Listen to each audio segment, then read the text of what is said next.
Hi guys! So ito yung continuation ng last video natin ng accounting for business combinations. So sa last video natin, na-discuss natin yung definition ng business combinations, yung mga reasons and factors kung bakit nagkakaroon ng business combinations, and yung different structures ng business combination. Merong tatlo, but ang na-discuss na natin doon ay yung dalawa, based on business point of view and yung based on legal point of view. So dun sa based on business point of view, mayroon tayong apat doon: horizontal combination, vertical integration, conglomerate combination, circular combination. While based on legal point of view, meron tayong acquisition of net assets and acquisition of common stock or stock acquisitions. So yung acquisition of net assets, yun yung statutory merger and statutory consolidation. So ngayon, yung i-discuss na natin ay yung pangatlong structure dun sa business combination, yung based on accounting point of view. Under PFRS 3, an entity shall account for each business combination by applying the acquisition method. So ano ba yung acquisition method? The acquisition method is applied on the acquisition date, which is the date the acquirer obtains control of the acquiree. The acquisition method approaches a business combination from the perspective of the acquirer, not the acquiree. Okay, so tandaan, from the perspective of the acquirer. So sino nga pala yung acquirer? The entity that obtains control of the other entities in the business combination. So tatandaan nyo, from the perspective of the acquirer. So although sa chapter 1 sa merger, madidiscuss natin ano yung nasa libro ni acquirer at ano naman yung nasa libro ni acquiree. So but pagdating sa stock acquisition nasa chapter 2, so ang papakita na lang natin doon ay yung nasa libro ni acquirer or ni parent. So sabi kasi, yung acquisition method approaches a business combination from the perspective of the acquirer. Under the acquisition method, all assets and liabilities are identified and reported at their fair values. So yan, tandaan nyo din guys, all assets and liabilities are identified and reported at their fair values. Applying the acquisition method requires, so ito guys yung kailangan nating tandaan, 5 steps na gagawin natin pagdating natin sa merger and sa stock acquisition. So first, identifying the acquirer. So dapat alam natin kung sino si acquirer and si acquiree. Second, determining the acquisition date. So kung kailan yung acquisition date natin. So although pagdating sa problem, madali naman siyang ma-identify kung sino si acquirer at si acquiree, and given din naman yung acquisition date.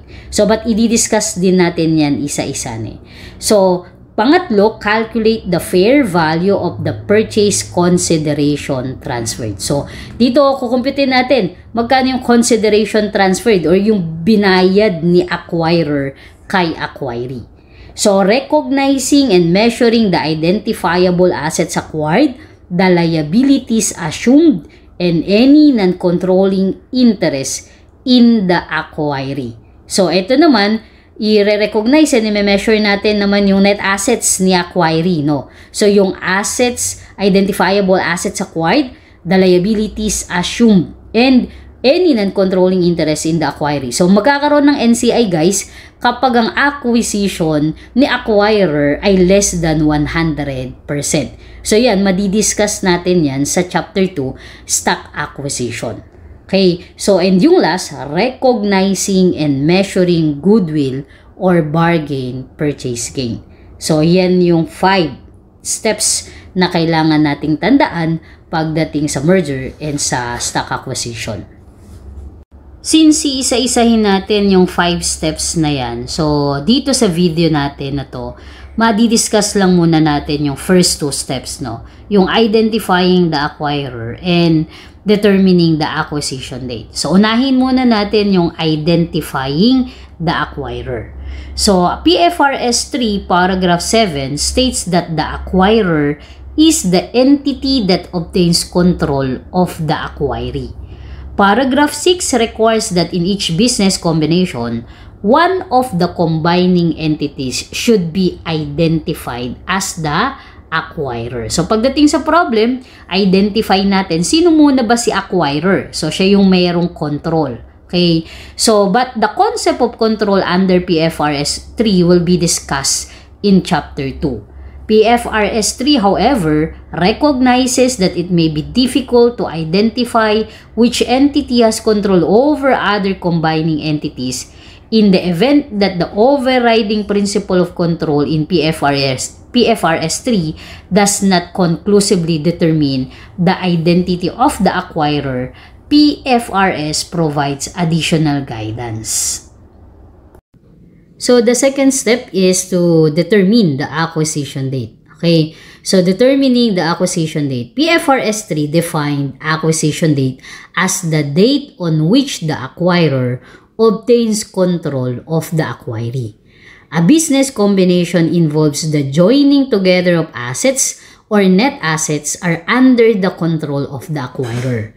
This date is the acquisition date. Other dates that are important during the process of business combination may be the date the contract is signed, the date the consideration is paid, a date nominated in the contract, the date on which assets acquired are delivered to the acquirer, and the date on which an offer becomes unconditional.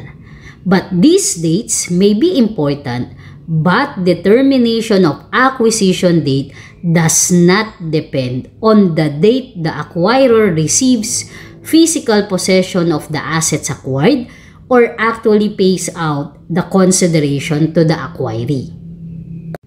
The use of control as the key criterion to determine acquisition date ensures that the substance of the transaction determines the accounting rather than the form of the transaction. The definition of acquisition date then relates to the point in time when the net assets of the acquiree become the net assets of the acquirer. In essence, the date of which the acquirer can recognize the net assets acquired in its own records. So, doon natin masasabi na yun yung date of acquisition kung saan meron ng control si acquirer doon sa net assets ni acquiree. So, bakit mahalaga na alam natin yung acquisition date?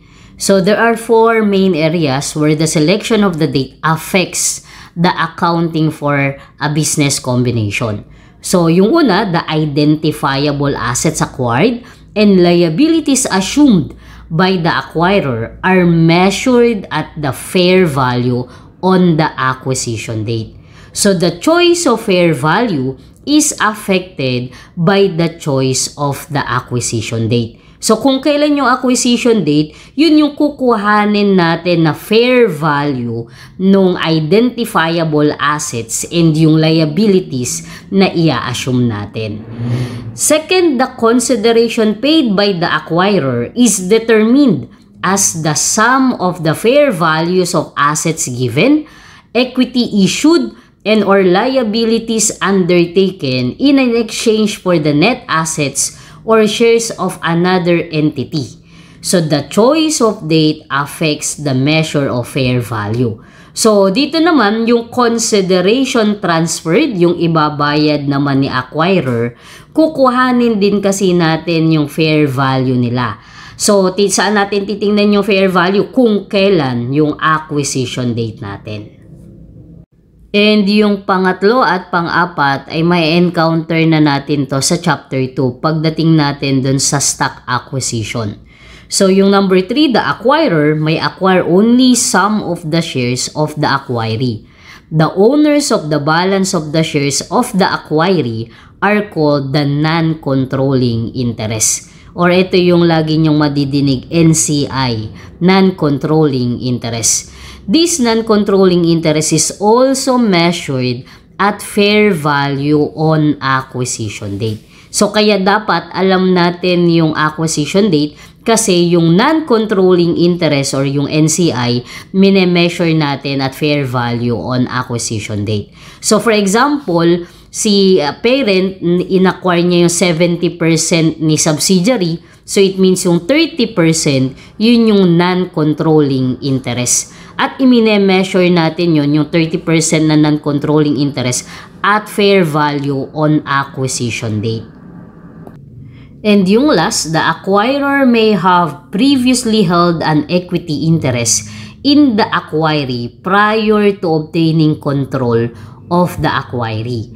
So for example, an entity B may have previously acquired 20% of the shares of entity C. So since 20% yung acquisition, so significant influence pa lang yon. So and now, acquires the remaining 80%, giving it control of entity C.